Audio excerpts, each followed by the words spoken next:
नमस्कार दोस्तों, कैसे हैं आप लोग। उम्मीद करता हूं आप लोग बहुत अच्छे होंगे और आपकी तैयारी बहुत अच्छे से चल रही होगी।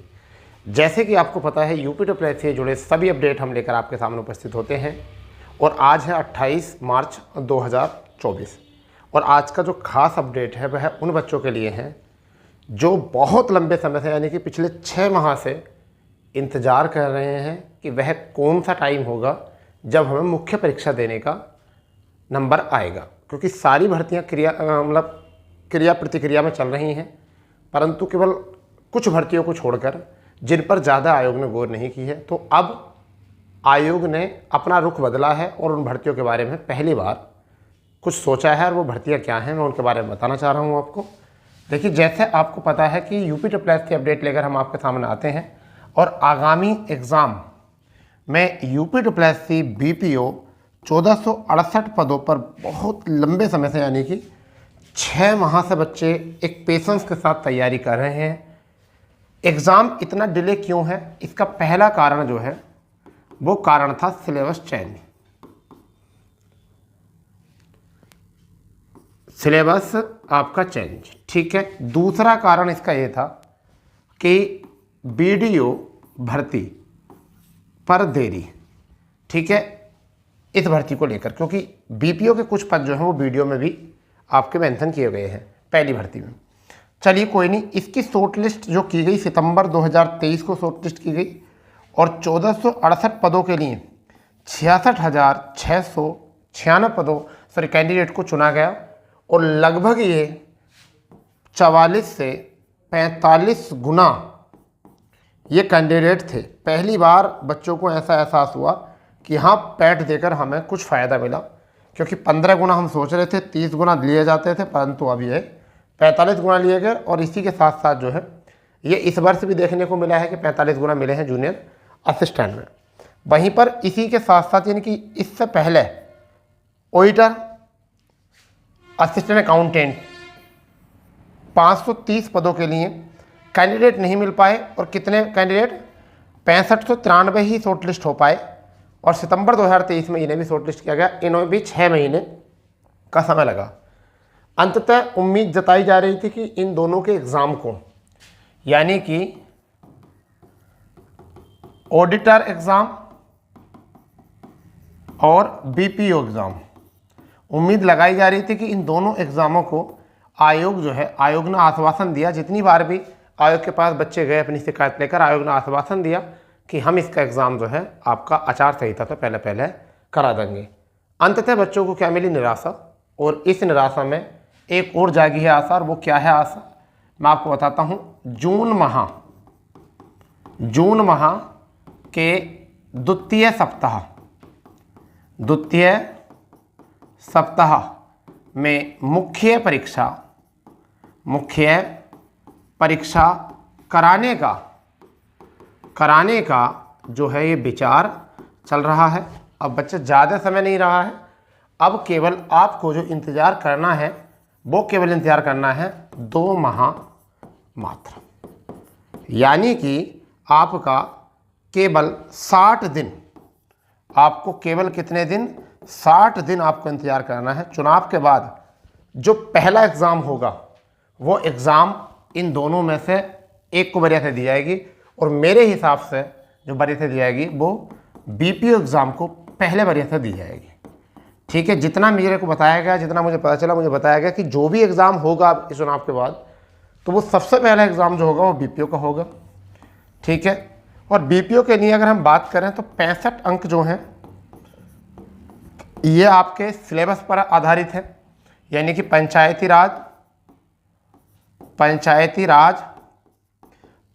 व्यवस्था, ठीक है, पंचायती शासन प्रशासन, मतलब ये नियमावली। और वहीं पर 15 अंक जो आपके हैं वो कंप्यूटर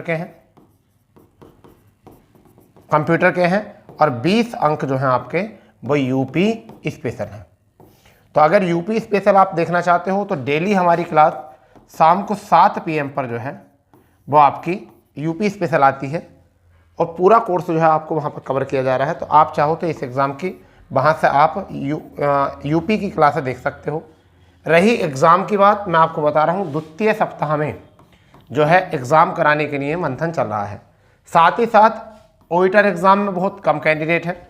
अगर हम देखें तो केवल कैंडिडेट 6500, अगर हम बात करें 6593 कैंडिडेट है। कितने हैं? 6593 कैंडिडेट हैं। मगर अनुमान आयोग की तरफ से तो ये है कि पहले बीपीओ का एग्ज़ाम होगा, परंतु अगर कंडीशन देखें तो कंडीशन के लिए आयोग को सबसे ज़्यादा राहत का सांस जो ली जाएगी वो कहाँ पर ली जा सकती है? 6593 कम कैंडिडेट हैं, एग्ज़ाम कराने में ज़्यादा दिक्कत भी नहीं आएगी। परंतु एग्ज़ाम सबसे पहले बीपीओ का ही होगा। तो जिन बच्चों का अभी तक शॉर्ट लिस्ट हो गए हैं और उनको इसमें भर्ती होने की बहुत ज़्यादा चेष्टा है, तो वो अपनी तैयारी में लग जाइए, क्योंकि 60 दिन केवल सिलेबस को रिवीजन करने में निकल जाते हैं। सिलेबस को रिवीजन करने में निकल जाते हैं, केवल सिलेबस को रिवीजन करने में, समझ गए। और साथ ही साथ मैं आपको बताना चाहूँगा कि जितनी भी या ऐसा मान के चलिए अभी शेष जो है कुछ चीज़ें बची हैं अभी आयोग में, और वो एक चीज़ जो है आपकी फॉरेस्ट वाली है, फॉरेस्ट गार्ड, ठीक। दूसरा आपका स्टेनोग्राफर। तीसरा जो है आपके इंटरव्यू इनकी शॉर्ट लिस्ट, ठीक है। और साथ इसका इंटरव्यू जो ITI वालों का है 2015-16 वाला, 2015 और 16 वाला, ठीक। साथ ही साथ CT कंबाइंड टेक्निकल वीडियो, ठीक है। तो जितने भी आपके ऐसा मान के लिए शॉर्ट लिस्ट आपके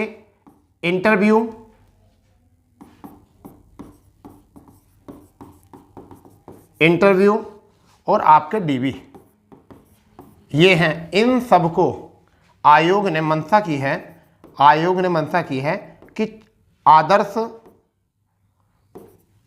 चुनाव आदर्श संहिता, जिसे कहते हैं चुनाव संहिता, आदर्श चुनाव संहिता में कराने की मंशा है कि जैसे ही अगर हम इन सब चीज़ों को जो है चुनाव आदर्श आचार संहिता में करा दें, आचार संहिता में अगर हम करा दें, तो क्या होगा कि बाद में जितनी भी नई वैकेंसीज होंगी उन सभी नई वैकेंसीज पर जो है हम काम करना शुरू कर देंगे। तो इसलिए आचार संहिता जो है वो कहीं ना कहीं सही भी है और कहीं ना कहीं गलत भी हुआ है आयोग के लिए, क्योंकि जितनी पुरानी भर्तियां हैं उनको क्लियर करने के लिए ये आयोग के पास जो है एक ऑप्शन आ गया था कि यहाँ नया नोटिफिकेशन निकाल नहीं सकते, ना ही बच्चे नए नोटिफिकेशन पर दबाव बना सकते। और इसके बाद चुनाव के बाद इतने सारे नोटिफिकेशन आपके तैयार हैं जिन पर आपकी वैकेंसी आने वाली है बड़ी बड़ी। तो वो वाली बात है, जिन बच्चों ने कोविड-19 में तैयारी कर ली थी वो अब तैयारी पर ज़्यादा गौर नहीं दे रहे और उनका सिलेक्शन हो भी गया है जितनी भर्ती आई।